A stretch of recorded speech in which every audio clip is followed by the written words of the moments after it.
nisim me situatën në Izrael. Sot do ftojmë nga atje një izraelit i cili ka dashur të na rrëfej se çfarë po ndodh në zonën ku ai jeton. Na ka dërguar video të herpashershme, video të cilat i ka regjistruar vetë me telefonin e tij për treguar edhe sulmet të cilat po bëhen drejt qytetit apo zonave përreth ku jeton. Madje ka dashur të komunikojë edhe përjetimet e të afërmëve të tij, të komshive të tij që janë prekur më së shumti. Se duhet thënë që ka qytete të cilat janë më afër rripit të Gazës që kanë qenë më të shkatruara. Në ka dërguar, sikur se thash, edhe disa imazhe të cilat do t'i ndjekim përgjatë gjithë intervistës dhe ai do ketë gjithashtu mundësinë edhe për të na shpjeguar, për të na komentuar dhe për të na treguar më shumë se çfarë po ndodh në të vërtetë në Izrael. Po gjithashtu edhe në cilën zonë do ta kemi këtë lidhje, sepse vërtet është zhvendosur gjithë ky moment i tensionit edhe i luftës, ashtu siç edhe është shprehur Netanyahu vetë drejtuesi i qeverisë izraelite, ku në fakt ka thënë se tashmë janë hapur portat e ferrit. Një sulm i befasishëm, një sulm i papërgatitur, një sulm i panjoftuar, ashtu siç në fakt ka ndodhur dhe duhet themi që një sulm apo një ngjarje e cila ka krijuar më së shumti viktima në dekadën e fundit në Izrael. Është një ngjarje që gjithë vëmendjen e botës e ka marrë, kështu që nuk do të ndalemi, nuk do të mundet dot që të kalonte edhe pa vëmendjen ton. Moshe Klausner, terapistit folurit, është në lidhje Skype nga Izraeli. I themi mirëmëngjes, good morning, Moshe. Good morning. Thank you for being here. Hi, good morning to you. My pleasure. Thank you for having me. Can we ask you, where is this connection going through? In what city are you in Israel? Nga ku po bëhet lidhja? I live in Beit Shemesh, which is I would say about 60-70 kilometers away Ai from ndodhet në një Gaza. qytet që nuk e dëgjuam shumë mirë emrin, që ndodhet 60 deri në 70 kilometra larg zonës së konfliktit. Please, can you repeat again the name of the city? Where are you living? Sure. It's called Beit Shemesh. Beit Shemesh. In Okay. English, it's Beit Shemesh. Yeah, it means like the house of the sun in English. And we live on a very high elevation, so that's how I'm able to see all the way across, all the way to the coast. Ai ka pasur mundësinë që ta shoh edhe çfarë po ndodh, duke qenë se qyteti apo zona në cilën ai qëndron, ai e ka të mundur të shoh edhe sulmet të cilat janë duke u kryer. Kjo është e lidhur edhe me video që na ka dërguar, që janë të kryera, të regjistruara nga shtëpia e tij. Would like to ask you, how are you? How are your familiars, your neighbors? Si jeti, si janë familjarët e tu, komshin po ashtu? So it's very tense. Është shumë e tensionuar. There's no school throughout the entire country. We Nuk ka hear shkolla, janë mbyllur. we have army bases not far from us, so we hear jets flying 24/7 back and forth. We can also Janë hear alarm për 24 orë për atë ditës. Për 72 orë, 72 hours, you said? I'm saying all the time. All We're the always day. hearing the jets. Për gjatë gjithë ditës. Yeah, Për gjatë gjithë all the ditës time. janë alarm. Yeah. So for the children, it's very fëmijët, tense-inducing. Është Causes a lot of stress. shumë e tensionuar sepse kanë shumë stres. They don't necessarily know the difference between whether they're hearing a jet or whether they're hearing a rocket. Ata nuk e kuptojnë diferencën e këtyre sulmeve, pra nga një zhurmë që dëgjojnë nga një sulm raketash Apo nga një avion i cili fluturon. They don't know whether they're hearing a rocket that's coming near our cities or whether it's Israel, fighting in Gaza. So all of that Ata nuk e kuptojnë uncertainty nëse është is very hard for një the sulm kids. që po i ndodh apo Izraeli që po sulmon në anën e kundërt në Gaza. Even yesterday, I went out we needed some lights for my house, and I went out with one of my children. And as we were going back into the car, we heard about 10 to 15 booms, which were rockets being shot towards Jerusalem and towards the outlying areas. Okej, ai thotë që ka So dalë you never jashtë know when you go dhe ka out. dëgjuar rreth 10 deri në 15 shpërthime të cilat po i drejtoheshin drejt Izraelit, edhe sigurisht që ka qenë një situatë e pakëndshme për ta. Moshe, if we can ask you, Yes. is this city where you're staying, is it one of the hotspots or luckily not yet? ky qyteti në cilin ti po jeton është një zonë nxehtë apo jeni larg, pra nuk rrezikoheni kaq shumë? So we're a little further east of where the hotspots Jemi are. më shumë në zonën lindore, më larg. We did get 12 rockets shot in towards our area. Janë hedhur rreth 20 raketa drejtimit ton. One rocket 20 or actually 12? landed 12. about 5 kilometers from my home, and miraculously did not explode. There were no injuries. Nuk ka pasur të dëmtuar për shkak se raketat nuk kanë shpërthyer. But in terms of the Hamas invasion, they weren't able to reach this far east. Okay. Sa i përket edhe grupit të Hamasit, ata e patën të mundur që edhe të futen edhe në këtë zonë lindore. Por nuk kanë patur dot mundësi që të depërtojnë. Moshe, I don't know if you heard this, but there was just a boom. Nuk e di nëse e dëgjuat, po sa pati një shpërthim në këtë moment. Është e mundur të lutem ta kthejmë, shohim dot gjë, shihet në një tym, pra can we see any fire if we can just look from the window, if we can turn the camera? Is it possible? So I can show you. You can't see anything right now. Momentalisht nuk mund të shihni diçka.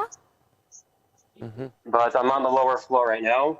Okay. But behind there, if you look, behind there is Ashkelon. There's just another boom. Përtej kësaj është There's një another qytet boom just tjetër. now. If you turn towards the Ashkelon? right, that leads you towards the Tel Aviv area. Okay. So if you can even show your finger so we can understand where is the area, where did the boom come from? Nëse mund të na tregoni me gish për të kuptuar nga erdhën dhe shpërthimet, nga cila zonë. Last night, if you're looking straight ahead that Ditën way, e djeshme nëse po shihni drejt, we saw about I think maybe 15 booms over Ashkelon, Kemi which is straight ahead dëgjuar which is in that area, right over 10 there. shpërthime në Ashkelon, atë qytetin që ndodhen atë drejtim, Majtas. Yeah. On Saturday morning, I saw huge plumes of fire. Të shtunën në mëngjes pa shumë gjurmë tymi në këtë zonë. Which I believe is the Tymi Rehovot area. zjarri. Which one? And Rehovot, which is like a Rehovot. little bit closer than Ashdod, yeah? Okay. Rivode po na tregoni qytetet, if you cilat go- ka ndodhur, po? If you look further to the right over there, that's the Nëse shohim- Rishon LeZion and Tel Aviv area. Më djathas është zona e Tel Avivit, Po, zona e Tel Avivit. e cila ka qenë Yeah, sigurisht yeah. edhe më e dëmtuar nga këtë So shpërthime. Moshe, no one is staying Yes. outside, right? Askush s'po qëndron jashtë mosha, apo jo? Unless the streets are deserted. Rrugët janë të boshatisura. People are going out Njerëzit for po essentials. shkojnë jashtë vetëm për gjërat e nevojshme, për gjërat bazike, për nevojat e tyre bazike. I'll tell you, even myself this morning, I'm talking to you from my home. Edhe për veten time sot në mëngjes, I prefer to speak to you by my office where there's no distractions. But at home, I'm closer to the bomb shelter, and I felt more comfortable doing it here. ka That's qëndruar why we're doing it in my home and not në in my zyrë office. për të punuar, nuk ka shkuar në pra në zyrën e Nuk ka tij. shkuar në zyrën Po e e bën tij. punën e tij Listen, online. this was a detail. So do you have a shelf in the house in a worse situation? Pra Yes, ka një yes. zonë So të all mbrojtur, një house- mburoj në situata të tilla lufta? Yes, so every home built within the past, I'm not sure, 40 years, has been, the law in Israel requires Rreth that there's a bomb Para shelter in the shumë house. vitesh, ligji izraelit i ka detyruar një farë mënyrë qytetarët që të kenë një zonë apo një dhëm strehimi për të qenë korrekte me dhëm fjalën strehimi. brenda shtëpisë së tyre në mënyrë që nëse ndodh një rast i kësaj natyre të jenë të mbrojtur. But this kind of shelter, but are also some other public shelters for those who don't have A place this where to stay. place, Yes. this room inside their house. Yes. A ka dhe ndoshta dhomat e tilla publike për ata cilët nuk e kanë këtë dhomën e strehimit brenda shtëpisë së tyre? There are, in places that were built earlier, there are public shelters that people can go to. Në zona që but janë ndërtuar më përpara ka dhoma strehimi publike që njerëzit që nuk i kanë brenda shtëpisë së tyre të mund të shkojnë në rast të rreziku. But there might not be time to get there. Apo s'kanë pasur kohë për të shkuar deri atje? Mund mos të ketë kohë, sidomos në fillimin e Depending on the situation, Sepse you varet only nga have situata. 15 seconds to a minute and a half to get to the shelter. Ti ke 15 sekonda për t'u larguar, kështu që mund ta imagjinoni vetë sa e vështirë është ndoshta për të shkuar drejt atje. In those situations, many people just have to go into a stairwell, which is not as safe as a bomb shelter, and hopefully that's enough for them. I remember a few years ago, I do also work in Ashkelon, which is right near the border. I work in Barzilai Ai thotë që janë disa dhoma të tjera apo disa dhoma strehimi publike që nuk janë kaq të sigurta si këto shelters që i quhen ai, por sigurisht kanë qenë një alternativë e dytë, një mundësi, një plan B për gjithë ata cilët kanë dashur që të strehohen, që të kenë mundësi të largohen për shkak të këtyre sulmeve. Okay, if we can, Moshe, we will come back to you. We have another video from another citizen in Israel that has sent it as a video. Pra ne ka dërguar një video një tjetër qytetar izraelit, një tjetër izraelit I cili është duke na treguar, pra po na shfaq në këtë video se si largohen njerëzit, se si janë duke u larguar njerëzit pikërisht ndërkohë që dëgjohet edhe sirena jashtë. E dëgjoni miq edhe sirenën jashtë. Ky është momenti që ata strehohen, shkojnë për të strehuar te kjo dhoma. Pra që ta tregojmë edhe një informacion paraprak, izraelitët për shkak të një ligji që kanë brenda shtëpisë së tyre, kanë një lloj dhome, e cila quhen dhomë strehimi, që është ndërtuar pak më ndryshe, në mënyrë që të mbrojë ata në raste të jashtëzakonshme si kjo që po ndodh. Kështu që gjithë ja kanë qenë të sugjeruar për të shkuar drejt këtyre dhomave që I kanë, dhe ata cilët nuk I kanë, drejt këtyre dhomave publike. Dëgjohet dhe alarmi dhe sirenat të cilët kanë rënë her pas here sa herë është hedhur një raket në zonat të ndryshme të Izraelit. How many are you a parent? I'm a parent, yes. Yes. How many kids do you have? Sa fëmijë ke? I have 3 children. Kam 3 fëmijë. Okay. 3 djem. Yeah. So it has been hard for them they have been asking you what is happening, and how old are they? Për ta sa vjeç janë dhe si ke mundur një farë mënyrë dhe t'ja tregosh? They know what's happening. Ata e dinë se çfarë po I have a ndodh. 12-year-old. Njëri është 5 vjeç. I have an 8-year-old Tjetri është and I have a 1 4-year-old. vjeç e pak, tjetri është 4 vjeç. Nuk e di nëse I dëgjova mirë shifrat. So, 5 years old, 1.5 and 4. No, 12 years old, 12, 8 years old, and 4 years old. Dhe 4, ndjes. Okay. Po. And my 12-year-old knows basically a lot of what's going on. My 8-year-old knows a little bit less. I madhi 12 and my vjeç di 4-year-old shumë sa I përket ngjarjes, tjetri që është 8 vjeç sigurisht ka pak informacion, kurse ky 4 vjeçari. Yeah. And my 4-year-old knows that these bad guys are shooting rockets E di që janë to ca try to kill djem us. që po qëllojnë drejt nesh për të na vrarë. And in his language, because they know Paw Patrol and things like that, he knows that there are superheroes that we have that are Ata e din që ne kemi disa superherojnë të cilët përpiqen të na mbrojnë nga kjo situatë. And every time he hears a jet flying over, he shudders. He doesn't know what's going on. He knows something is happening, but he doesn't Dhe sa herë necessarily know dëgjon what. këto zhurmat e raketave, e avionëve, ai vërtet sepse nuk e di se çfarë është duke ndodhur. And I just want to make a point that this is obviously as much stress as that my family is going through. This can't compare to what so many people in the rest of the country are. I don't think there's anybody in the country who doesn't know somebody who was either killed, kidnapped, Situata or është shumë sent up to stresuese, fight. thotë, edhe nuk ka asnjë person që nuk njeh një person që ka humbur jetën. Have you been trying to contact to any of your friends, family members, anyone who has been in that situation that you were saying before? Po e pyesim nëse ka dikë që ka qenë në këtë situatë që na përshkruajti, pra që mund të jetë rrezikuar jeta apo të jetë marrë peng. So I do have a cousin whose relative is one of the people that are missing. And I do have, because as I was saying before, I work in Ashkelon, in the hospital once a week, which by the way was hit by a rocket. Ai ka një kushri që një familjar I tij ka humbur, ndërkohë ai punon në Ashkelon, nëse e shqiptova saktë. Në spitalet atje. Në spitalet atje, po. And I see patients Dhe atje shoh from those pacient areas. nga këto zona. from the area, from Re'im, from all of those areas near the Gaza Nga border. këto zona që janë afër rripit të Gazas. Gazas, po. And they haven't put out names yet, so I don't know what the story is, and I'm hoping for the best. Nuk e But di, thot, it's something that's unë rrethot më very, të mirën very scary. për ta. I would like maybe to know also about that situation. If we can ask you what happened for your relative, cousin's relative that was kidnapped, where he was or she was, what happened? So Me të afërmin e kushëririt I cili është marrë peng, është rëmbyer.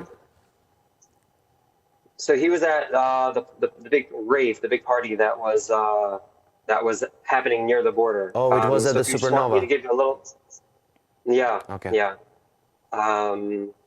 And just to also to give a, because I'm originally from New York, and I was in New York. I was in New Jersey actually on September 11th. So I do have, I was 15 years old then.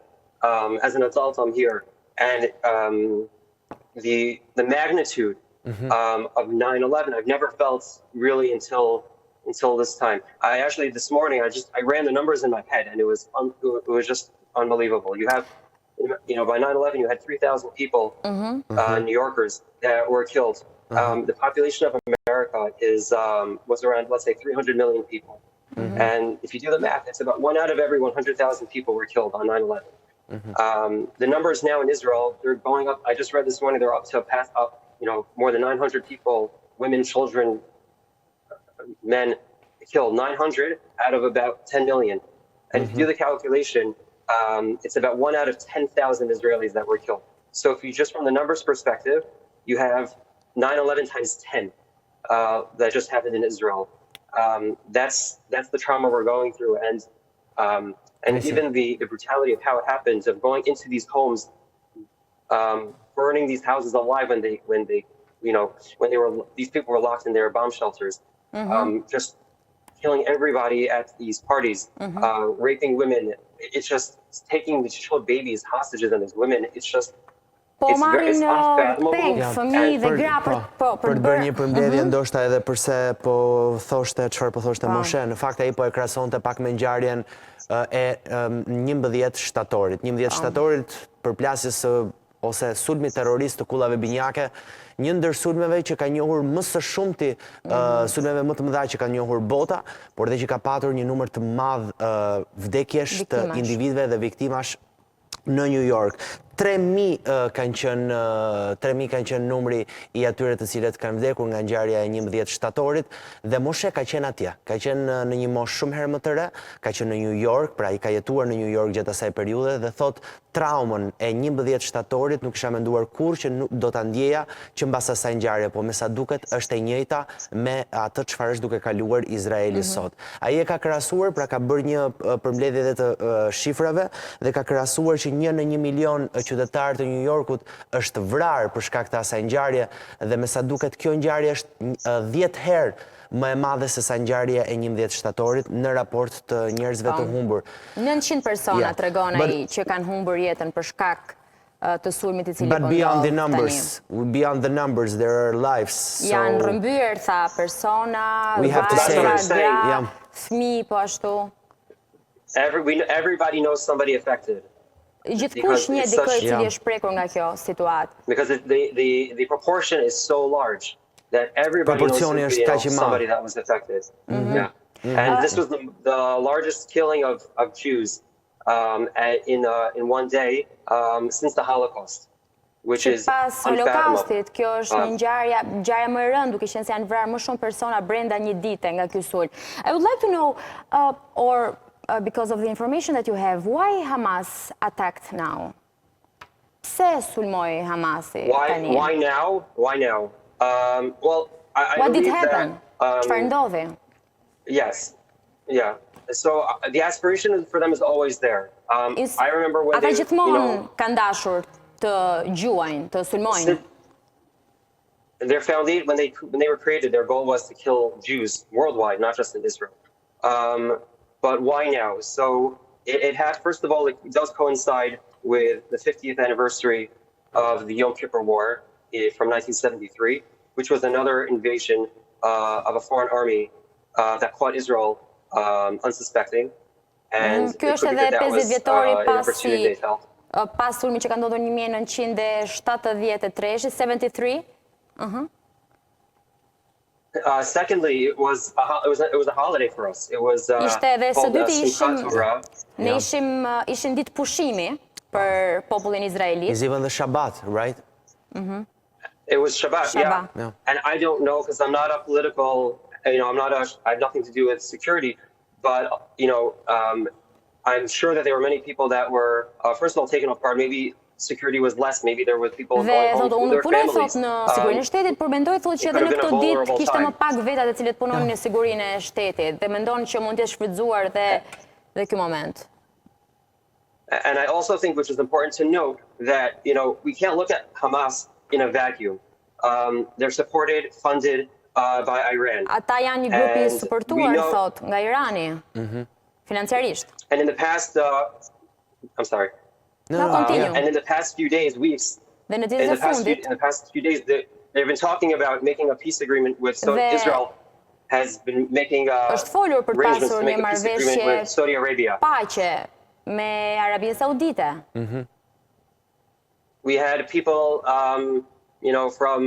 from Israel who were in Saudi Arabia celebrating Sukkot with their, kishim njerëz në Izrael duke festuar në Arabinë Saudite për këtë ngjarje, për këtë lajm.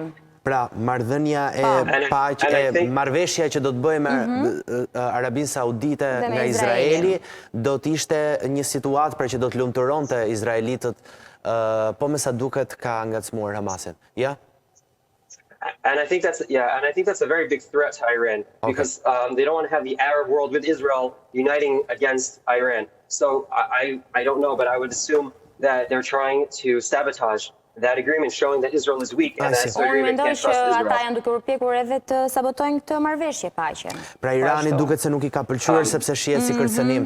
Moshe, yeah, we know that the political situation is bad, but and we know that we cannot explain sometimes a lot of stuff, but we want to get as much the feeling and the expression of everyone who is living there. Pra po I them që për te situatave politike në ndonjëherë nuk I kuptojmë dot këto. Duam që të marrim gjithë ndjesitë e përjetimeve personale. Have you been thinking in any moment leaving Israel with your kids? A ka menduar ndonjëherë që ta lë Izraelin me fëmijët e tij? It's a logical question. And it obviously does, enter probably everybody's mind. I think that, first of all, I don't blame anybody who would leave during this time. It is very stressful. I do think that if you look at Israel's history, we've been beaten down. We've had pogroms, holocausts, so many horrible things, and we always came back. And I think this will be no different. People were fleeing before the 6-day war, and they missed the miracles that happened days later. Janë sakrifikuar në fakt në ngjarjet e mëparshme. The morale of the IDF is very high. The entire country is rallying around them. You have all these, all of these stores are now, let's say you have like a cafe. These cafes are turning into places that all people from all sectors of Israel are coming together, making food, sending it down to the soldiers. I have a friend who he made shifts from 12 a.m. to 5 a.m. going back and forth to the bases to bring them pizza. There's no, unfortunately, war. One of the effects of war is it brings everybody together. I feel that there is very little, sectarianism right now. I think that you have ultra-Orthodox together, you have secular, they're working together, they're all having a common cause. And I think that that's what brings us together. Israel or Jews, we value life për te besimeve very much. fetare, të gjithë edhe sekteve të ndryshme, të gjithë janë bërë bashkë ndoshta ose bëhen bashkë dhe qëndrojnë me njëri tjetrin pavarësisht të situatave të vështira që janë duke kaluar, që është duke kaluar Izraeli. Yeah, but Moshe, you have 3 little kids. It's not easy for you as a parent to. Right. So there's difficulties with leaving as well. It's, we're hopeful that, Ti ke trafmit vegjël edhe sigurisht nuk është situata ka që thjesht edhe për ty, I thot moshës, edhe moshës sigurisht po flet edhe në këndvështrime një prindi thot, absolutisht që është e vështirë. Por it's not a simple thing to pick up and leave. Number one, and number two, it does boost. It is a little disheartening for, I think, to see citizens fleeing the country when we're all in this together. But again, I do understand. Why anybody would feel the need to leave. And I would never blame anybody for that. Por sigurisht edhe nëse dikush vendosë që të largohen nga vendi, sigurisht nuk do ta paragjykoj. Nuk është e lehtë të largohesh ta e para, që është një pikë shumë e rëndësishme, dhe e dyta edhe nuk është gjithashtu dhe e lehtë që dhe nuk dua të gjykoj askënd që është duke u larguar pavarësisht kësaj situate. Mosha, thank you very much. Be safe, you and your kids too and everyone around you. Faleminderit shumë që ishte me ne. Ne ndërkohë pas pak do të ndalemi tek tema e dytë, të tjerë të ftuar që do të vinë për diskutuar grupe terroriste ku duket se po shprehen dhe po bëjnë thirrje ose po flasin në emër të Islamit. Duam që të ndalemi pikërisht pak këtu, po do ta shohim pak më gjerë pas pak.